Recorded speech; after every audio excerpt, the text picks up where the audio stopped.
Bonjour à toutes et à tous. À travers une série de podcasts, nous vous invitons à découvrir l'Étincelle, accueil de jour départemental destiné à accueillir, orienter, soutenir et accompagner les femmes victimes de violences sur le territoire des Yvelines.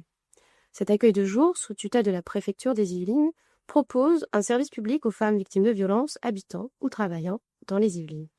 Dans cet épisode, nous recevons Isabelle Moret, directrice de l'Étincelle depuis 7 ans, et Charlène Zahim, responsable de l'Étincelle. Afin donc d'en savoir plus sur le bureau mobile, une structure qui sillonne les Yvelines avec des dates précises, communiquées chaque mois, afin de rencontrer ces femmes au plus près de chez elles, proches de leur lieu de travail. Isabelle, pouvons-nous revenir sur ce projet de bureau mobile que vous avez mis en place? Pouvez-vous nous détailler un petit peu la genèse de ce projet? Il y a 4 ans, nous nous sommes rendus compte que 50% des personnes que nous recevions sur site étaient originaires du territoire sur lequel nous sommes implantés déjà depuis une dizaine d'années, c'est-à-dire la communauté d'agglomération de Saint-Quentin en Yvelines. Mais il était important aussi de voir que 50% des femmes reçues à l'Étincelle venaient d'autres lieux des Yvelines.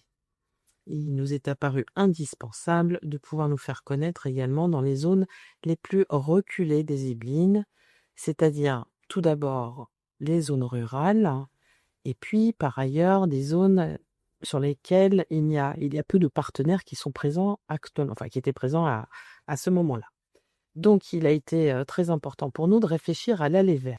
Nous étions post-Covid et il est apparu à l'équipe très rapidement qu'il serait possible d'avoir une structure mobile que nous avons appelée un bureau mobile et non pas un camion mobile. C'était important pour nous de dire qu'en fait, on prenait un bureau et on se délocalisait et la personne qui viendrait nous rencontrer aurait exactement le même confort que celui qu'elle pourrait trouver dans nos bureaux à Montigny-Bretonneux.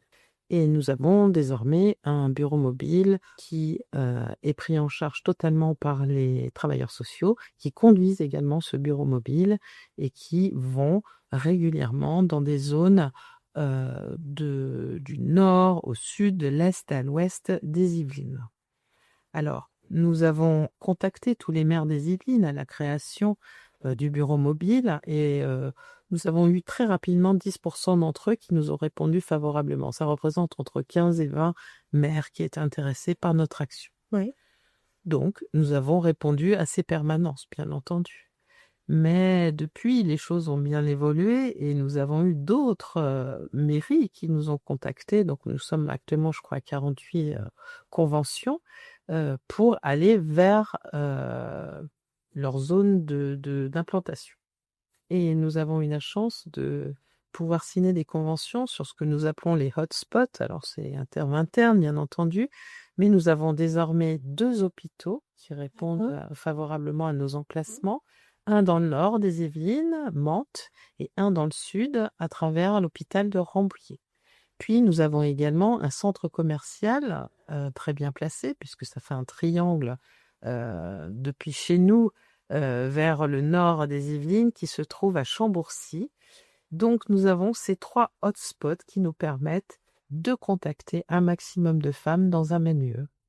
Étant donné que ce sont les travailleurs sociaux qui conduisent ce bureau mobile, nous avons choisi un bureau mobile nous permettant d'aller sur les routes facilement.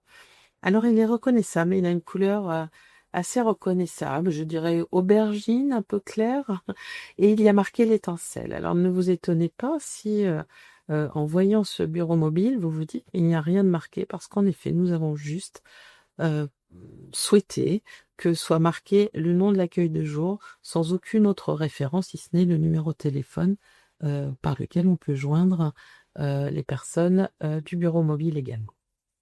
D'accord, merci Isabelle pour ces précisions. Sans prix.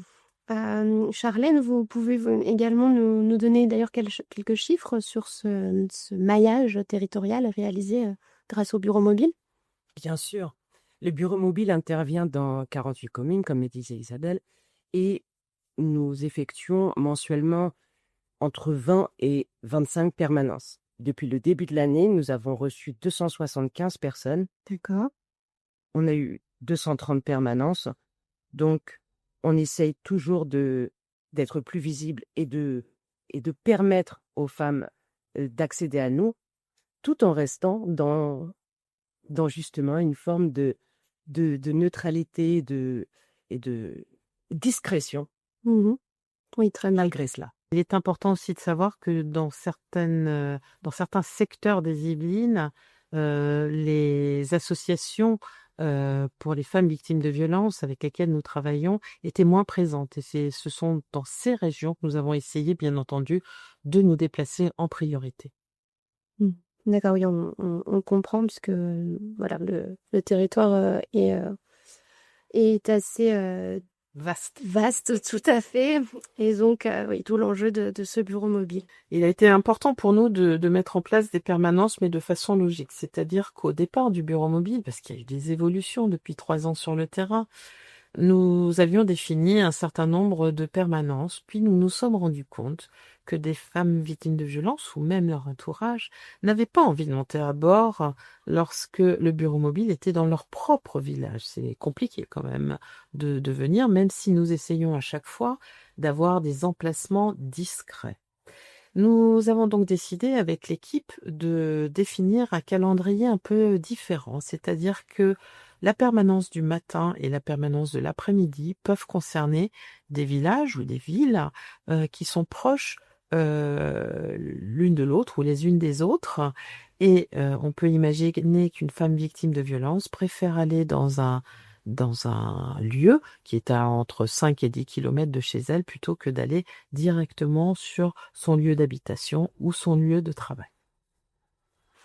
Est-ce qu'on peut rentrer encore plus dans le vif du sujet, en détaillant un petit peu l'intérieur de ce bureau mobile? Comment ça se passe d'ailleurs quand une femme se présente? Voilà, dites-nous un petit peu plus, ce qu'il y a derrière la porte du bureau mobile. Alors, derrière la porte du bureau mobile, il y a un canapé assez confortable où la personne peut s'installer.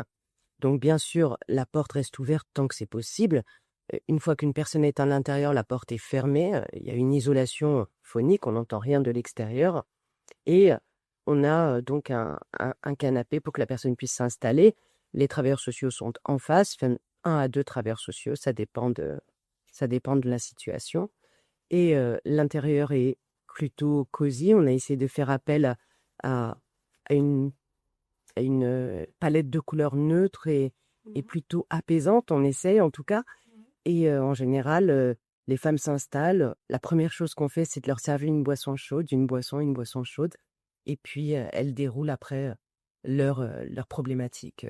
Oui, très bien, parce Si elles en veulent. fait, oui, en fait, on peut venir, voilà, si on a une question, si on a besoin de parler, si, voilà. Effectivement, on peut venir avec ou sans rendez-vous. Nos permanences sont affichées. C'est bien d'avoir un rendez-vous, ça permet de bloquer le temps, mais sans rendez-vous, on est aussi disponible. Et puis effectivement, quelle que soit la question concernant les violences, on est là pour y répondre. Complètement. Alors, nous répondons à la fois aux femmes victimes de violences qui monteraient à bord du bureau mobile, mais également leur entourage peut venir poser une question, bien entendu. Et lorsque nous sommes sur des lieux tels que le centre commercial ou les hôpitaux, bien entendu, les professionnels peuvent venir à bord également pour exposer certaines situations les concernant personnellement ou professionnellement. D'accord, et tout ça peut se faire, de manière anonyme? Effectivement, la possibilité d'être complètement anonyme,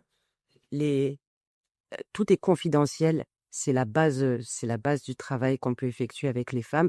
On n'est pas dans une démarche de forcing du tout. Vous pouvez monter à bord avec ou sans rendez-vous, bien entendu. Vous serez reçu par une ou 2 professionnels donc qui ont été spécifiquement formés aux violences faites aux femmes. L'anonymat sera totalement respecté et bien entendu, tout se le fera au rythme de la personne qui montera à bord du bureau mobile. Cela signifie qu'une personne qui souhaite ne venir qu'une fois peut bien entendu le faire. Si au contraire une personne va ressentir qu'elle va avoir besoin d'un accompagnement plus soutenu, elle pourra revenir à bord de notre bureau mobile ou bien venir à Montigny-Bretonneux dans nos locaux. On est là pour respecter la temporalité de la personne et lui permettre d'aller mieux. Et donc Charlène, peut-être pouvez-vous préciser un petit peu les différents types de violences qui existent? Puisqu'on pense souvent aux violences physiques, mais il y a d'autres types de violences? Tout à fait, la violence physique est la partie émergée de l'iceberg. Cela étant, les violences psychologiques sont tout aussi dramatiques et les violences économiques existent aussi beaucoup. Ne pas avoir accès à son argent ou à l'argent du foyer, ça reste très problématique et c'est une forme de violence. On peut aussi être privé de ses documents d'identité, de ses papiers. Tout ça, c'est aussi de la violence. Bien évidemment, on aborde également les violences liées au travail. Et très souvent, la question étant difficile à aborder, euh, ça vient plus tard, mais on aborde également les violences sexuelles avec les personnes qu'on reçoit. Les personnes qu'on reçoit sont des femmes, bien entendu, des femmes majeures, et on constate de plus en plus que les jeunes femmes sont victimes de différentes formes de violence et ont parfois du mal à les identifier. Donc, on les invite vraiment à nous contacter. Tout comme nous pouvons inviter également les personnes seniors de grand âge, parce que nous nous sommes rendus compte également que ces femmes n'avaient pas toujours un lieu pour déposer ce qu'elles avaient pu vivre, même il y a un certain nombre d'années. Nous sommes là également pour pouvoir les accompagner dans leur évolution. Oui, ça fait d'ailleurs partie des valeurs fondamentales de l'étincelle, que sont l'écoute, la discrétion, la confidentialité. Oui, très bien. Au sein de ce bureau, tout ce qui se passe dans ce bureau, en tout cas, est confidentiel, et fait aussi bien dans le bureau qu'à la structure de Montigny-le Bretonneux. Donc, on rappelle également que vous pouvez contacter l'étincelle. Isabelle, comment faire? Oui, alors tout simplement, vous pouvez nous appeler au 06 10 407 407, 06 10 407 407. Vous aurez immédiatement quelqu'un en ligne et une personne qui est spécifiquement formée aux violences faites aux femmes va vous prendre en ligne. Alors, vous pouvez également taper dans un moteur de recherche sur Internet étincelle Yvelines ou femmes victimes de violences. Vous arriverez directement sur notre site Internet. Nous avons essayé aussi d'aller au plus près des demandes actuelles. Il faut savoir que nous avons également une possibilité d'être contacté au même numéro, bien entendu, sur WhatsApp. Donc, n'hésitez pas également. Cette disposition est mise en place et fonctionne également très bien. Merci Isabelle, merci Charlène pour votre intervention. On en sait donc un peu plus sur le bureau mobile. Et vous pouvez également écouter nos autres podcasts pour en savoir un petit peu plus sur la structure de l'étincelle. Ils sont également disponibles. N'hésitez pas à les demander, à les écouter. Merci beaucoup.